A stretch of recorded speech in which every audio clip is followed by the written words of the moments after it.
बीते साल दिसंबर में केंद्र सरकार की ओर से केंद्रीय बायोफ्यूल पॉलिसी 2018 के तहत इथेनॉल उत्पादन की अनुमति दी गई थी। 3 महीने के अंदर ही इथेनॉल पॉलिसी को मंजूरी देने वाला बिहार पहला राज्य बन गया है। अब बिहार में गन्ना, मक्का, टूटे चावल और सड़े हुए अनाज से इथेनॉल का उत्पादन किया जा सकेगा।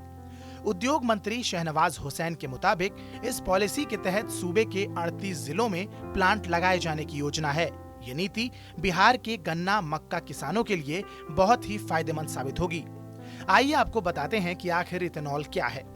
इथेनॉल एक तरह का अल्कोहल है जिसे पेट्रोल में मिलाकर गाड़ियों में फ्यूल की तरह इस्तेमाल किया जा सकता है।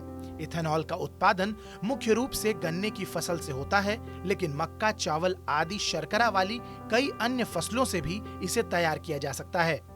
इथेनॉल एनवायरमेंट फ्रेंडली है। इसके इस्तेमाल से 35% कम कार्बन मोनोऑक्साइड का उत्सर्जन होता है।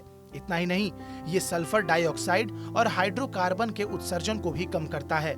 इथेनॉल में 35% ऑक्सीजन होता है। इथेनॉल फ्यूल को इस्तेमाल करने से नाइट्रोजन ऑक्साइड उत्सर्जन में भी कमी आती है। कुल मिलाकर पेट्रोल की तुलना में ये पर्यावरण के लिए कम नुकसानदायक है। इथेनॉल उत्पादन के लिए 2 मुख्य कच्चे माल गन्ना और मक्का होंगे। बिहार गन्ने की खेती में भी समृद्ध है और मक्का उत्पादन में भी। इस पॉलिसी में निवेशकों को सब्सिडी भी मिलेगी। एक निवेशक को निवेश पर 15% सरकार सब्सिडी मिलेगी, जो कि अधिकतम 5 करोड़ रुपए तक की होगी। बहरहाल इस खबर पर आपकी क्या प्रतिक्रिया है, हमें कमेंट सेक्शन में जरूर बताएं। बाकी देश और दुनिया से जुड़ी तमाम बड़ी खबरों की अपडेट्स के लिए सब्सक्राइब कीजिए हमारा डिजिटल प्लेटफॉर्म TV9 भारतवर्ष।